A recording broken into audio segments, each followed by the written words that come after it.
सलाम। अमिता खातून Mishra news channel Korea में आपका हार्दिक स्वागत है और हम सबका इस्तेकबाल करते हैं। आपको मालूम होगा हमारा अमिता खातून मिश्रा न्यूज़ चैनल तक वीडियो अपलोड हो चुका है और मदरसे के बारे में हमने लोगों को जानकारी दिया है। अभी बहुत से लोगों ने हमसे पूछा है कि मौलाना साहब आप मदरसा चलाते हैं तो आप चंदा दूसरा जो जायज़ है, क्योंकि सभी मदरसे लोग लेते हैं। तो आपको मैं बता दूँ कि आज से 35 साल पहले की बात है, 1985 की बात है। मैं मदरसे की चंदा के लिए आया था और मैं लोगों को बोला मैं हजरत आमीना इस्लामिया मदरसा जिला सरगुजा से आया हूँ। हमारे मदरसे में इतने बच्चे पढ़ते हैं और मैं कोयला खदान में काम करता हूँ। हम लोग 20 आदमी मिले तो मदरसा कायम किए। लोगों ने बोला तुम चंदा वसूली करते हो और खाते हो, लोगों को छुट्टियाँ बनाते हो। लोगों ने हमसे पूछा तुम रहने वाले कहाँ के हो? तो हमने लोगों को बताया कि मैं रहने वाला गिरिडीह जिला गिरिडीह का रहने वाला हूँ और ये बिहार उस समय बिहार था, उस समय झारखंड राज्य नहीं बना था। 1985 की बात बता रहा। तो लोगों ने मेरे को बोले कि साले हरामी बिहारी लोग माँ बहन की गाली देते हुए बोले वो लोग चोर धोखेबाज लुटेरा होते हैं, हरामी होते हैं, लोगों के ऊपर में कभी विश्वास नहीं करना चाहिए। मैं सुनकर बहुत ही आश्चर्य हुआ हमको कि लोग इस तरह की बात करते हैं। तो मैं बताया पत्रकार होने के नाते मैं न्यूज़ पेपर का एजेंट भी था, इंदौर से हमारा पेपर आता रहा और हमने लोगों को बताया कि बिहारी लोग धोखेबाज होते हैं। ये आपने ऐसा तो बोल दिया, आप ये बताइए कि मध्य प्रदेश हो, महाराष्ट्र हो और गुजरात हो, आंध्र प्रदेश हो, तो क्या वहाँ पर चोर लुटेरे नहीं है? वहाँ पर क्या धोखेबाज नहीं है? हमने लोगों को बताया कि इस तरह के बोलना अल्लाह का फरमान है। लोगों ने हदीस में बताया कि किसी के ऊपर में बिना देखे सोचे ऐब नहीं लगाना चाहिए, इल्जाम नहीं लगाना चाहिए। मैं माना कि वो लोग भी चोरी होते, हमारे यहाँ भी चोरी होते, हेरा फेरी करते, लेकिन सभी लोग तब हमने कान पकड़ लिए कि हमने चंदा नहीं ली। हमारे ससुर है धर्मेंद्र दुबे, हमारी सास का नाम है मालती देवी दुबे। मेरे को बोले दामाद बाबू आपको मस्जिद हो या मदरसा बनाना हो आप सब कुछ करो, हमको कोई आपत्ति नहीं। आप अपना मदरसा चलाने के लिए व्यापार करो, कारोबार करो और कारोबार करो, उससे अपना मेहनत करो, परिश्रम करो और धन अर्जित करो। चंदा मांगोगे लोग तरह तरह की बातें करेंगे, तुम्हारे ऊपर में भी बोलेंगे, तुम्हारे खानदान वाले के ऊपर में भी उंगली उठाएंगे। तुम चाहे कितना भी सफाई दो, तुम्हारी बात को कोई नहीं सुनेगा। इसलिए हमने United business corporation of India हमने कंपनी का स्थापना किया और लोगों को हमने पेपर तो वैसे भी पढ़ते थे, लोगों से हमारा वैसे भी जान पहचान था। हमने लोगों को बताया कि अपना ये काम है और अपना ये काम कर रहे हैं। तो कारोबार करने के लिए हमने उस समय 100 रुपया, 500 रुपया, 1000 रुपया का हमने बॉन्ड निकाले थे। तो लोगों ने 100 रुपया दिए, 500 रुपये दिए, 1000 का बॉन्ड नहीं बिका था। लेकिन जब लोगों को 2-3 साल के बाद में जब बॉन्ड का जब मुनाफा मिलना चालू हुआ, हमने लोगों में बताया, समझाए कि हम कारोबार जितना करेंगे तो साल में जितना हमारा मुनाफा होगा 50% मुनाफा हम देंगे मदरसे, 40% मुनाफा हम आपको इन्वेस्टर जो पैसा पूंजी लगा रहे हैं निवेश करता को देंगे और 10% हम अपना व्यापार प्रगति में लगाएंगे, बिजनेस डेवलपमेंट में लगाएंगे। तो जब लोगों को मालूम हुआ कि पैसा दे रहा है तो बहुत खुशी हुई। हमने उस समय लुंगी हम नहीं बेचते थे, उस समय तौलिया बेचते थे, चादर बेचते थे और कंबल बेचते थे, दरी बेचते थे, जिसको शतरंजी बोलते हैं वो बेचते थे और लोग लेते थे। डायरी बेचते थे, कैलेंडर उस समय हम नहीं बेचते थे। लेकिन जब धीरे धीरे हमारा कारोबार हुआ, हमारे लोगों में विश्वास हुआ।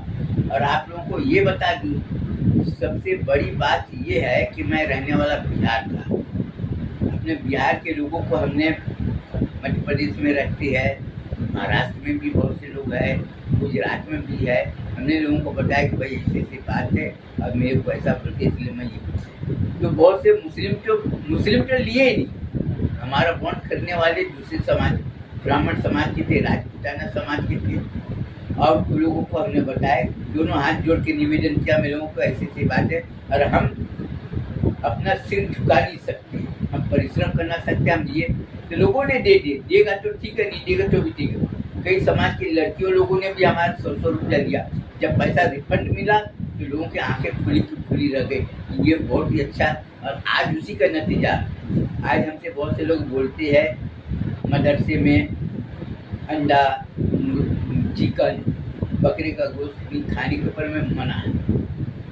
ये तो हमारे पर में मौलाना लोग तो तरह तरह की बातें जो करे, शरीयत की बात करते, अल्लाह का फरमान हमको सुनाते, लेकिन मैं जो पूछता हूँ उसका जवाब कोई नहीं देते। मैं पूछता हूँ कि किसी से उधारी माल लिए और उनको पैसा नहीं दिए, ये अल्लाह का फरमान है क्या कि किसी से पैसा लो उधारी लेकर मत दो? किसी से माल ले लो और उसको हड़प कर लो, किसी को माल ले लो और बोलो कि मैं 15 दिन में दूंगा, 6 महीने तक उसको दौड़ाते रहो, क्या ये अल्लाह का हुक्म है? मैं अपने पहचान वालों से ये बताना चाहता हूँ कि अगर आप में अगर लाज शर्म नाम की थोड़ी सी चीज़ अगर बची हो तो आप इसका जवाब दो मेरे को, कि जो आदमी किराए का घर लिया, किराए का दुकान लिया रहने के लिए, जो 4 साल 5 साल किराया दिया, उसके बाद जब ज़्यादा टाइम हो गया, 10 साल 15 साल 20 साल हो गया, किराया देना बंद कर दिया और माल को, दुकान को, घर को हड़प कर लिया। आप खुद जाकर अपनी आँख से जाकर देखो, कई लोगों ने उसका पैसा जायज़ है मस्जिद की तामीर करने में, मदरसे को चलाने में, जो ज़कात फितरा थे वो जायज़ है क्या? इसका जवाब कोई देने को तैयार नहीं। और तो और लोग बोलते हम ईमान वाले हैं, हम ईमान वाले हैं, हम शरीयत का पाबंद है। हम लोगों को ये बताना चाहता हूँ कि आप अपने बाहर की बात छोड़ो, आप अपने मस्जिद के इमाम को तनख्वाह कितना दे रहे हो, मस्जिद साहब को तनख्वाह कितना दे रहे हो? आज के दौर के हिसाब से, आज के महंगाई के हिसाब से एक आदमी के घर का खर्च कितना होना चाहिए? उदाहरण के लिए बता रहा हूँ, जैसे कोई भी इमाम साहब हो या कोई भी मुअज्जिन साहब हो, उसके माँ बाप होंगे, उसके बीवी होंगे, उसके 2-3 बच्चे होंगे, उसके हिसाब से खर्च लगा कर बताओ कितना हो, और उसको पैसा दे कितना रही है। अब आप तरह तरह की बात कर रहे हैं, लेकिन इस बात की खुशी हुई। और गरीब घराने की जो महिलाएं, मुस्लिम समाज की महिलाएं, मुस्लिम औरत लोग हैं जो गांव के रहने वाली है, उनको हमारी बात बिल्कुल समझ में आ गई। पढ़े लिखे नहीं है, लेकिन वो लोग दूसरे से जाकर पूछताछ करते, राय मशवरा लेते, विचार विमर्श करते, और उनको ये बात समझ में आई कि चंदा मांगने से बेहतर है कारोबार करो।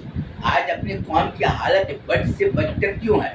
आज अपनी कौम की हालत बहुत बुरी दशा बनी क्यों? और इसके जिम्मेदार कौन है? ये कोई बताने को तैयार नहीं। मौलाना लोग तो बड़े बड़े बयान करते हैं, ये फलाने जलसे होंगे, ये जलसे होंगे, ये यहाँ पर लोग बोलते इज्तिमा होगा, वो करते वो लेकिन इज्तिमा करते तो क्या करते? इज्तिमा में जाकर वो बोलते अल्लाह ताला ने फरमाया, अल्लाह हुजूर का फरमान है। ये सब आज डब्बे रखे हुए, इसमें अतिया सदका डालो, बीमारी को दूर होगा। भैया अतिया सदका देने से बीमारी दूर होगा? तुम अपनी बीमारी को दूर करने के लिए क्या करना चाहिए? तुम क्या करना चाहते हो? ये कोई बताता नहीं। लेकिन हकीकत ये है कि आप अगर सच बात सुनना नहीं चाहते हो मत सुनो, आपको सुनाने की जरूरत नहीं। हम इतना जानते हैं कि हम लोगों को समझाएं। बहुत से लोग 1000 में 10-20 लोगों को हमारी बात समझ में आई, आज 10,000 में 250-300 लोगों को हमारी बात समझ में आई, आज 1 लाख लोगों में 1200-1300 बात लोगों को समझ में आई, और हमारा कारोबार धीरे धीरे अच्छा चलने लगा। और हमारे जितने भी ग्राहक है सब गरीब घराने के, सब गाँव वाले, और उसको मैं बताया कि ये काम पर, उसको हमारी बात समझ में आ गई। और यही बात ज़कात फितरा की, हमको उससे कोई लेना देना नहीं है। अपने मदरसे में पढ़ने वाले बच्चे को मैं ये बोलना चाहूँगा कि आप चंदे की रसीद बुक लेकर जाओ बाहर में और खुद अपने आँख से देखो कि आज हमारी कौम की हालत क्या है। और आज मुसलमान लोग बोलते ना कुरान शरीफ में ईमान है, जाकर देखो कदम कदम बात बात पर वो लोग झूठ बेईमानी धोखा दे रहे हैं। आज उसको एक ही बात बोल रहे हैं कि हमारे कौम को मजबूती करना है, तो कारोबार की लाइन से उसको जोड़ना होगा। छोटे छोटे इंडस्ट्री डालो, पूंजी लगाओ और लोगों को रोजगार से जोड़ो। लेकिन ये बात आज तक किसी को समझ में नहीं आई। लेकिन जो गरीब घराने के लोग हैं उसको हमारी बात समझ में आई। और पुष्पांजलि गारमेंट इंडस्ट्रीज हमने जो चालू की है, आज 14 साल से चल रहा है।